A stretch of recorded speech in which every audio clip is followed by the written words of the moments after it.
Kugan Cassius, IFL TV in association with MGM Marbella. We're at Croke Park here in Dublin.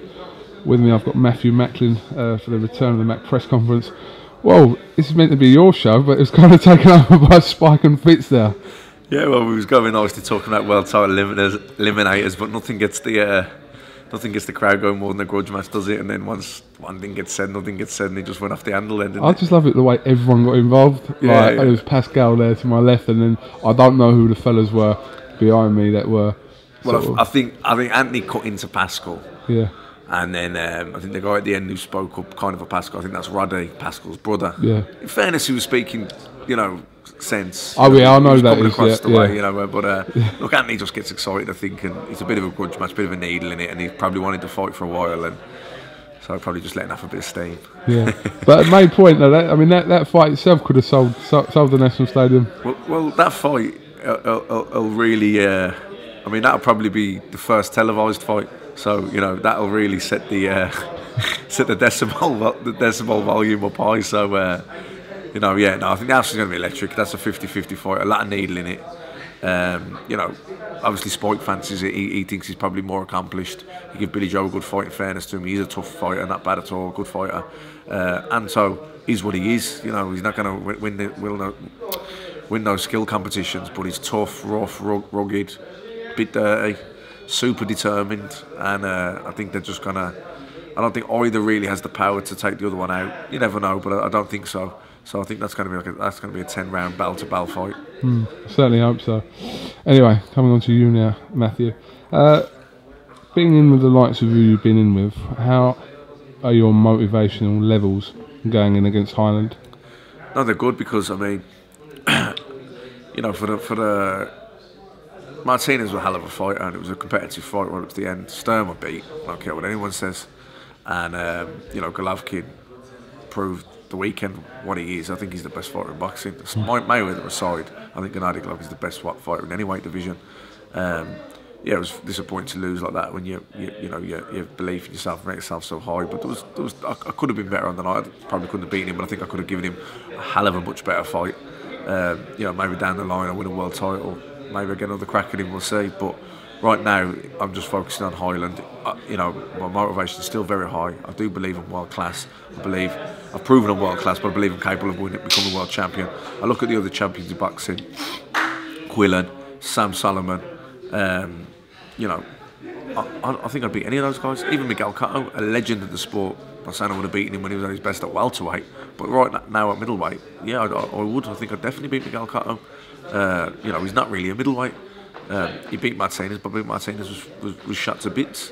So my motivation's high. I still believe, boxing's a roller coaster. You have your ups and you have your downs, and it's important. You look at, you're as good as your last fight. You're coming off a bit of a losing streak, or you lose a fight and you lose another one. People think, is he finished? But if the hunger's still there and you're still performing, if anything, you're a better fighter because you have the experience. As long as your reflexes don't go slow or your fitness doesn't leave you, as long as you stay sharp and you look after yourself, you can have more longevity. And I've had a couple of tough fights, but I've had big periods of inactivity as well, which, when no one wants to be inactive, but if there's a positive to take from it, it probably keeps you fresher. And I think at 32, I'm in my physical prime. I feel strong. I feel, I was training for the Geale fight. I felt in great shape, felt really sharp. Thought I was going to do a number on Geale.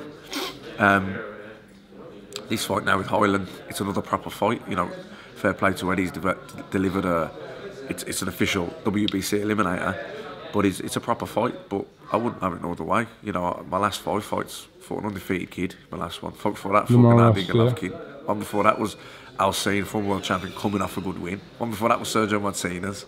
Then it was Felix Sturm in Germany. So if you just look at the last 5 or 6 fights there, that's the level of that position of fight. So Heiland to me, it's another fight. It's an eliminator. It's just another fight, a proper fight. But the last 5 or 6 have all been proper fights. So that's the level I've been performing at, and it's the level I want to continue to perform at. And a good win against him throws me straight back in the mix, in line for a crack at a world title. So no, I'm very motivated for it. Eddie Hearn talks about this potential date later in the year at the O2, and he sort of said, we're looking at Andy Lee, Martin Murray, or it'll be a world title fight. Yeah. So either way, one of them fights, it's like take your pick of what you want, really, isn't it? Well, it's going to be a massive fight. You know, the O2's a massive, a big arena. Atmosphere's electric. You know, the stadium will be, the atmosphere will be special. You'll never see anything like it. The atmosphere on the August 30th at the stadium will be unreal. And the O2, you know, building up for a big fight at the O2. I got to win the fight first, but assuming everything goes well and I do, then yeah, Andy Lee's a big fight, huge fight here in Ireland. Martin Murray, massive fight, especially if it's a final eliminator. He was also rated, so yeah, so it'd be a final eliminator to see who goes mandatory. Two of the best middleweights in the world, you know, unproven. Martin Murray's also proven, so it's a great fight, you know. And if it's a final eliminator, it gives you that extra ingredient, you know. Andy Lee, I don't say it wouldn't be in a final eliminator, but it doesn't really need it to be a big fight here. You know, if it's a world title, that speaks for itself as well. So I think I've just got to focus on August the 30th, give Sebastian Heiland the respect he deserves. He's coming as the WBC champion, like he said. I'll be coming into the ring first. He'll be coming in second as the champion. So, how did you feel about that? Did you know that before Eddie told you? No, I didn't. To be honest, I never even thought about it. But that doesn't bother me. If anything, I'll be in the ring longer to soak up the atmosphere. You know, he's going to look at me in the ring when he's walking to it. So. You know, no, it's a great. This is a proper fight, and whatever happens next is going to be a proper fight. It's going to be a bigger fight in terms of ticket sales and, you know, interest. But you know, this is a proper fight in its own right. It's a WBC world title eliminator. You know, if I hadn't fought for the world title 3 times beforehand, I'd be thinking this was the biggest move of my career. You know, so it's only that I've been at world level for so long now that it can almost be took out. This is the world title eliminator. People work all, you know, you win British, European, Irish, you know, European titles, and then look to go for an eliminator. So, you know, only because I've, you know, it's how long ago now, 6 years or whatever it is since I won the European title. I've been in the world rankings the last 5-6 years, so it's almost just cast aside a little. But it shouldn't be, because, you know, a world title eliminator is a big thing, because he's coming with his ambitions. I'm the biggest name on his record. The biggest name fighter he'll have ever fought. You know, he's number 4 with the BC. He's coming off a couple of good wins, so you know he has his ambitions that if he beats me, it really does open. Where you rated with the WBC? I think I'm number 9. I'm 9. He's 4. Yeah, you know, so yeah, that tells its own story. Indeed, it does. So how about this for a scenario, right? I'm not saying it's going to happen, but this would be best case scenario for you. So you beat Heiland, right? Then you face Martin Murray at the O2 for a final eliminator. Then you face Miguel Cotto here, outside where we are now. What do you reckon? If he's still got that belt, then, because that's a big if. He's still got that belt. If he's still got that belt, I mean, Miguel Cotto's such a big draw in New York at Madison Square Garden. Get into Croke Park. But if you could do 80,000 people, that changes things. The economics does change. So I think if you can sell 80,000 tickets, you know. If you can, if a fight can capture the imagination of the public where it sells 80,000 tickets, you can bring anyone anywhere. Yeah. You know, so that's the dream. How realistic? It's whether he's got that belt as well. It's whether he's got that belt, you know. And I don't know how realistic. Maybe I think probably what's more realistic is me, this fight, Andy Lee or Murray. Maybe the other way around then, whichever one early in the year. Miguel Cotto probably. Summertime, Madison Square Garden, beat Miguel Cotto, defend it, then maybe come back here in a big fight. That's probably more realistic. That's a lot of wins I've got to put together. But I'll be honest with you, you know, like this whole, I'm bored to death of talking about it because it's been going on for so long. But the Martin Murray, I'd love to see you know, obviously Darren retired, but to see you and Martin Murray. Yeah, I would too. I think there's a bit of needle there. It's a fight that got talked about for a long time. You know, he fought Stern before Martinez. I did too. He's very proven. He's well respected, rightly so. I am. So I think, you know, beating Heiland is going to put me in probably number 2 with the BC. He's number 1. It's very likely they'll sanction a final eliminator. And, you know, it'd be nice if a world title was on the line, but a final eliminator is probably the next best thing. And especially with the fact that Miguel Cotto is such a marquee name and he's the champion in that division, with that sanctioning body, sorry. So, yeah, I think that the reality of me and Martin Murray fighting together, I think it's getting closer and closer. I think after this fight, you know, it's a very real possibility. You know, if I'm up for the fight, if he's up for it, I don't see why they couldn't make that happen. I think Sky Sports would back the fight. Maybe they could go pay-per-view with it, maybe stack the card. I'm not sure, that's their business, but I think it's a fight that people have talked about for so long, that so many people want to see.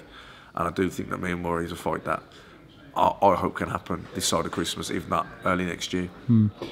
Is there a general impression in Dublin that boxing has been starved there? I've just got the wind of that from some of the comments by people in the press today. A little bit, but I think in fairness to what Eddie said, who were they going to come back with? That was a headline act. Yeah. You know, that Sky are invested with or care, you know, viewers on Sky want to see, and that would sell an arena out. You know, I sold out in 10-15 minutes, so it shows what I bring to the table as an attraction. I fought for the world title 3 times. All of them were on Sky Sports.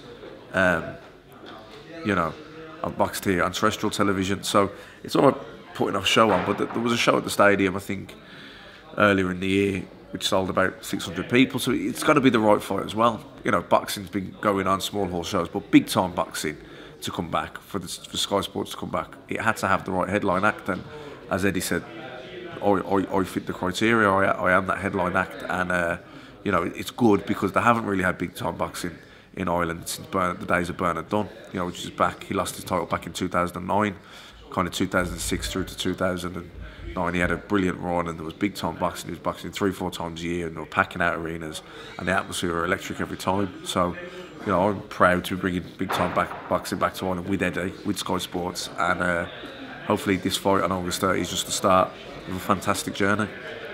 We certainly hope so. When you back to Marbella? Tonight. Tonight? Yeah. As soon as you stop so asking me questions, I'm gone. You're gone. We've booked up to come as well, me and James, for next month. So no balloons. Get that villa ready, because this time I'm gonna have a drink. Yeah. I'm just gonna embarrass myself in Marbella this time. I'm sure you'll do very well at that. All right. Well, listen, Matthew Macklin. Like I said, look forward to August the 30th. Yeah. And best of luck, like I said, and then see what happens after that. Get Highland out of the way, and then and start focusing on bigger things after that. Exactly. All right. This is Coogan Cassius with Matthew Macklin for IFL TV. Thank you very much.